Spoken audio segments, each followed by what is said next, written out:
ಬಾಯ್ ನ್ಯೂಸ್ಗೆ ಸ್ವಾಗತ.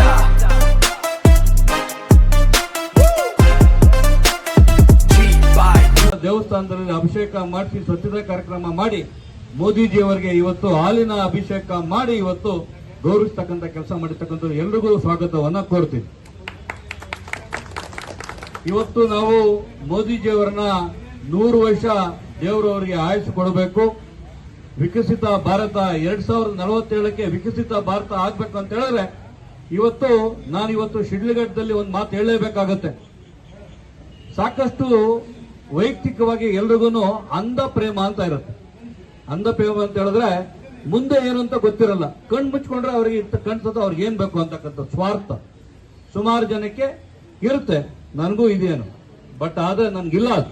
ಯಾಕಂತ ಹೇಳಿದ್ರೆ ನಾನು ಇವತ್ತು ಬಂದಿರತಕ್ಕಂಥದ್ದು ಉದ್ದೇಶನೇ ಬಂದು ಸೀಕಲ್ ಗ್ರಾಮದಲ್ಲಿ ಒಬ್ಬ ರೈತ ಕುಟುಂಬದ ಮನೆಯಲ್ಲಿ ಹುಟ್ಟಿ ಬೆಳೆದು ಬೆಂಗಳೂರಲ್ಲಿ ವ್ಯಾಪಾರ ಮಾಡಿ ಬೆಂಗಳೂರು ದೇಶ ಎಲ್ಲ ನೋಡ್ಕೊಂಡು ವಾಪಸ್ಸು ನಮ್ಮೂರ್ ಕಡೆ ಬಂದಿದ್ವಿ. ಯಾಕಂತ ಹೇಳಿದ್ರೆ ನಮ್ಮ ಜಿಲ್ಲೆಯಲ್ಲಿರ್ತಕ್ಕಂಥ ಏನು ಇವತ್ತು ನಡೀತಾ ಇರ್ತಕ್ಕಂಥ ರಾಜಕಾರಣ ನನಗೆಲ್ಲ ತುಂಬಾ ಗೊತ್ತಿದೆ. ಸಾಕಷ್ಟು ಇರ್ತಕ್ಕಂಥ ನಮ್ಮ ರಾಜಕಾರಣಿಗಳು ಒಂದು 40-50 ವರ್ಷ ನಮ್ಮ ಜಿಲ್ಲೆಗಳಲ್ಲಿ ಏನ್ ಮಾಡಿರ್ತಕ್ಕಂಥದ್ದು ಗೊತ್ತಿದೆ. ಆದ್ರೆ ಮುಂದುವರಿಲ್ಲ.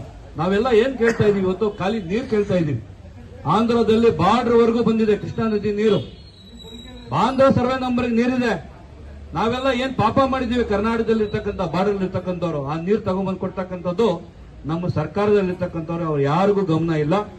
ಎತ್ತಿನ ಹೊಳೆ ನೀರು ಬರ್ತಕ್ಕಂಥದ್ದು ಕನಸಾಗಿದೆ. ಕೊಚ್ಚೆ ನೀರು ಇವತ್ತು ಎಲ್ಲರೂ ಇಟ್ಕೊಂಡು ಅದನ್ನ ಇವತ್ತು ಬೆಳೆಗಳು ಬೆಳೆದು ಇವತ್ತು ನಾವು ತಿನ್ನೋದಲ್ದಿರ ಬೆಂಗಳೂರಲ್ಲಿ ಇರ್ತಕ್ಕಂಥವ್ರು ಕೂಡ ಈ ಬೆಳೆಗಳನ್ನ ಕಳಿಸ್ತಾ ಇದೀವಿ. ಇದೊಂದು ಮಾರಕ. ಇವತ್ತು ನಮ್ಮೆಲ್ಲರ ರೈತರ ಹೋರಾಟ ಇರಬೇಕು. ಈ ಸರ್ಕಾರದಲ್ಲಿ ಯಾವ್ಯಾವ್ದು ತರಲೇ ಇಲ್ಲ ಅಂದ್ರೆ ನಮ್ಮ ಸರ್ಕಾರದಲ್ಲಿ ಕರ್ತಕ್ಕಂಥ ಬದ್ಧತೆ ನಮ್ಗಿದೆ. ಮುಂದಿನ ದಿನಗಳಲ್ಲಿ ನಮ್ಮ ಸರ್ಕಾರ ಬಂದಿದೆ 100% ಬರುತ್ತೆ. ನಮ್ಮ ಜಿಲ್ಲೆಯಲ್ಲಿ ಇರ್ತಕ್ಕಂಥ ರೈತರಿಗೆ ನೀರು ತರುವಂತ ಕೆಲಸ ನಾವು ಮಾಡ್ತಕ್ಕಂಥ ಜವಾಬ್ದಾರಿ ಇದೆ. ಅವ್ರ ಹೋರಾಟದಲ್ಲಿ ನಮ್ಮ ಎಲ್ಲರೂ ನಾಯಕರು ಒಗ್ಗೂಡಿ ಕೈ ಜೋಡಿಸಿ ಪಕ್ಷಾತೀತವಾಗಿ ನಮ್ಮ ರೈತರಿಗೆ ನೀರು ತಗೊಂಬಂದ ಕೆಲಸ ಮಾಡಬೇಕು. ಆ ಹೋರಾಟದಲ್ಲಿ ಇವತ್ತು ಮುಂಬರುವ ದಿನಗಳಲ್ಲಿ ಪ್ರಧಾನಮಂತ್ರಿಯವರ ನೇತೃತ್ವದಲ್ಲಿ ನಮಗೆ ಎಲ್ಲಾ 2 ಜಿಲ್ಲೆಗೆ ಚಿಕ್ಕಬಳ್ಳಾಪುರ ಕೋಲಾರ ಜಿಲ್ಲೆಗೆ ರೈತರಿಗೆ ಆಶೀರ್ವಾದ ಆಗಬೇಕು. ಅದೇ ನಿಟ್ಟಿನಲ್ಲಿ ಇವತ್ತು ಮೋದಿಜಿಯವರನ್ನ ತಳ್ಕೊಂತಕ್ಕಂಥ ದಿವಸ ಇವತ್ತೇನಂತ ಹೇಳಿದ್ರೆ ಸಬ್ಕಾ ಸಾಥ್ ಸಬ್ಕಾ ವಿಕಾಸ್ ಸಬ್ಕಾ ಪ್ರಯಾಸ್ ಏನ್ ಹೇಳಿದ್ದಾರೆ. ನಾವು ಒಂದು ತಿಳ್ಕೋಬೇಕು. ಆರ್ಟಿಕಲ್ 370 ತೆಗೆದಿದ್ದು ಯಾಕಂತ ಹೇಳಿದ್ರೆ ಮತ್ತೆ ರಾಜಕಾರಣಕ್ಕಾಗಿ ಕಾಂಗ್ರೆಸ್ ಅಲ್ಲಿ ಇವತ್ತು ಮತ್ತು ಜಾತಿಗಳಲ್ಲಿ ಮಧ್ಯಗಳಲ್ಲಿ ಗಲಭೆಗಳ ತಗೊಂಡ್ಬಂದು ರಾಜಕಾರಣ ಮಾಡ್ತಾ ಇದ್ರು. ಆದ್ರೆ ಮೋದಿಜಿ ಅವರು ಇವತ್ತು 370 ನಮ್ಮ ಅಮಿತ್ ಶಾ ಅವರ ನೇತೃತ್ವದಲ್ಲಿ 370 ಆರ್ಟಿಕಲ್ 370 ತೆಗೆದ್ರು. ಅದೇ ರೀತಿ ಇವತ್ತು ವೆಸ್ಟ್ ಬೆಂಗಾಲ್ ಅಲ್ಲಿ ಇವತ್ತು ಬಾಂಗ್ಲಾದೇಶದಿಂದ ಬಂದಿರತಕ್ಕಂಥವ್ರು ಅಷ್ಟೂ ಜನನ ಹೊರಗಡೆ ಹಾಕಿ ಬಾಂಗ್ಲಾದೇಶದಲ್ಲಿ ಕೂಡ ಬಿಜೆಪಿ ಇವತ್ತು ಬಂದಾಗಿದೆ. ಅದಾದ್ಮೇಲೆ ಇವತ್ತು ತಮಿಳುನಾಡಲ್ಲಿ ಕೂಡ ಇಂಡಿಕೂಟದಲ್ಲಿರ್ತಕ್ಕಂಥ ಡಿಎಂಕೆ ಕೂಡ ಇವತ್ತು ಬಿಜೆಪಿಗೆ ಬೆಂಬಲ ಕೊಡುತ್ತೆ. ಮಹಿಳೆಯರಿಗೆ ಬಿಲ್ಲಲ್ಲಿ ಇವತ್ತು ಅವತ್ತು ಬಿಲ್ಲು ಫೇಲ್ ಆಗಿದಾಗ ನಗ್ತಾ ಇದ್ರು. ಯಾವುದು ರಾಜೀವ್ ಗಾಂಧಿ ಅವರ ಫ್ಯಾಮಿಲಿ ನಗ್ತಾ ಇದ್ರು. ಇಡೀ ದೇಶ ನೋಡ್ತಾ ಇತ್ತು ನಗೋದನ್ನ. ಅವರು ಮತ್ತೆ ಹತ್ತಿರದಲ್ಲೇ ಈ ಬಿಲ್ ತಗೋಬರ್ತಾರೆ. ಇವತ್ತು ವೆಸ್ಟ್ ಬೆಂಗಾಲ್ ಇರ್ತಕ್ಕಂಥದ್ದು ಗುಂಪೆ ಇವತ್ತು ಎನ್ಡಿಎ ಸೇರ್ತಾ ಇದ್ದಾರೆ. ಡಿಎಂಕೆ ಎನ್ಡಿಎ ಸೇರ್ತಾ ಇದ್ದಾರೆ. ಈ ಬಿಲ್ ಮುಂದಿನ ದಿನದಲ್ಲಿ ತರೋದು ಗ್ಯಾರಂಟಿ. ನಮ್ಮ ಜಿಲ್ಲೆಯಲ್ಲಿ ಇರ್ತಕ್ಕಂಥ ಮೀಸಲಾತಿ ಎಲ್ಲರೂ ಒಂದು ದೇಶದಲ್ಲಿರ್ತಕ್ಕಂಥ ಮಹಿಳಾ ಮೀಸಲಾತಿ ತರೋದು ಗ್ಯಾರಂಟಿ. ಅದೇ ರೀತಿ ನಮ್ಮ ಜಿಲ್ಲೆಗಳಲ್ಲಿ ಇರ್ತಕ್ಕಂಥದ್ದು ಡಿಲಿಮಿಟೇಷನ್ ಆಗೋದು ಗ್ಯಾರಂಟಿ. ಹಂಗಾಗಿ ಮುಂದಿನ ದಿನಗಳಲ್ಲಿ ಎಲ್ರಿಗೂ ಸಬ್ಕಾ ಸಾಥ್ ಸಬ್ಕಾ ವಿಕಾಸ್ ಏನಿರ್ತಕ್ಕಂಥದ್ದು ಇದೆಯಲ್ಲ ಅದು ನಾನು ಅಂಧ ಪ್ರೇಮ ಅಂತ ಹೇಳಿದೆ. ಇವತ್ತು ಇಲ್ಲಿರ್ತಕ್ಕಂಥ ನಮ್ಮ ಶಿಡ್ಲಘಟ್ಟದಲ್ಲಿ ಸಾಕಷ್ಟು ಮುಸಲ್ಮಾನರು ಇದ್ದಾರೆ. ಯಾವ ತರ ಬಾಂಗ್ಲಾದೇಶದಲ್ಲಿ ಇರ್ತಕ್ಕಂಥವ್ರು ಒಂದಷ್ಟು ಜನ ಬಂದು ಇಲ್ಲೂ ಸೇರ್ಕೊಂಡಿದ್ದಾರೆ. ಅವ್ರಿಗೆಲ್ಲ ಅಂಧ ಪ್ರೇಮ ಇದೆ.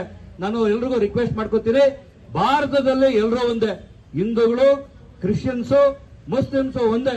ಅಂಧ ಪ್ರೇಮ ತೋರಿಸ್ತಕ್ಕಂಥದ್ದು ಯಾರಿಗೆ ಯಾರಾದ್ರೂ ಪಾಕಿಸ್ತಾನಕ್ಕೆ ಅಂಧ ಪ್ರೇಮ ತೋರಿಸ್ತಕ್ಕಂಥವ್ರು ಪಾಕಿಸ್ತಾನಕ್ಕೆ ಹೋಗ್ಬೇಕು. ಒಳ್ಳೇದು. ಭಾರತ ಉಳಿಬೇಕಂತ ಹೇಳಿದ್ರೆ ಎಲ್ಲರೂ ಒಗ್ಗಟ್ಟಾಗಿರ್ಬೇಕು. ಯಾರೋ ಅವರು ವೈಯಕ್ತಿಕವಾಗಿ ಅವರ ಪ್ರೇಮಕ್ಕೋಸ್ಕರ ಯಾರೋ ತೋರ್ಸಕ್ಕಂಥ ಪ್ರೀತಿಯಿಂದ ಇಲ್ಲಿ ಗಲಭೆ ಆಗ್ತಕ್ಕಂಥದ್ದು ಬೇಡ. ಎಲ್ಲರೂ ನಾವೆಲ್ಲ ಒಂದೇನೆ. ನಾವು ರಾಜಕಾರಣಕ್ಕಾಗಿ ಯಾರನ್ನು ಬಳಸ್ಕೊಳ್ಳೋದು ಬೇಡ. ಹಿಂದೂಗಳಾಗ್ಲಿ ಕ್ರಿಶ್ಚಿಯನ್ಸ್ ಆಗ್ಲಿ ಇಲ್ಲಿರ್ತಕ್ಕಂಥ ಮುಸ್ಲಿಮ್ಸ್ ಆಗ್ಲಿ ಎಲ್ಲರೂ ಒಟ್ಟಿಗೆ ವಿಕಸಿತ ಭಾರತಕ್ಕೆ ಕೈ ಜೋಡಿಸಬೇಕು, ಭಾರತ ಉಳಿಸಬೇಕು. ಹಂಗಾಗಿ ಈ ಒಂದು ನಮ್ಮ ಭಾರತದಲ್ಲಿ ಸಬ್ಕಾ ಸಾಥ್ ಸಬ್ಕಾ ವಿಕಾಸ್ ಸಬ್ಕಾ ಪ್ರಯಾಸ್ ಅಂತ ಹೇಳ್ತಕ್ಕಂಥ ಮೋದಿಜಿಯವರ ಏನಿದೆ 2047ಕ್ಕೆ ವಿಕಸಿತ ಭಾರತ ಆಗೋದಕ್ಕೆ ಎಲ್ಲರೂ ಕೈ ಜೋಡಿಸಬೇಕು. ಮುಂಬರುವ ದಿನಗಳಲ್ಲಿ ಭಾರತ ಸುಭಕ್ಷ ಆಗಬೇಕು, ಮೋದಿಜಿಯವರು 100 ವರ್ಷ ಆಡಳಿತ ಅವರು ಬದುಕಿರೋವರೆಗೂ ಇರಬೇಕು ಅಂತ ಹೇಳಿ ಇವತ್ತು ನಾವು ಪೂಜೆ ಮಾಡಿದ್ವಿ. ಎಲ್ಲರಿಗೂ ಒಳ್ಳೇದಾಗಲಿ. ಧನ್ಯವಾದಗಳು. ನಮಸ್ಕಾರ. ಜೈ ಬೋಲೋ ಭಾರತ್ ಮಾತಾ ಕಿ ನೀವು ಯಾಕೆ ಈ ಕಡೆ ಬನ್ನಿ, ಅವ್ರು ಹಾಕೊಂತಾರೆ. ನೀರು ಕೂಡ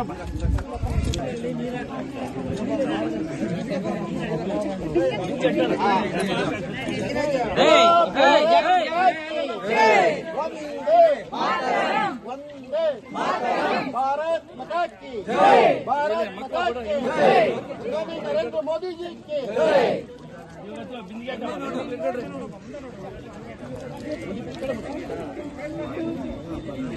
जय बोलो भारत माता की जय।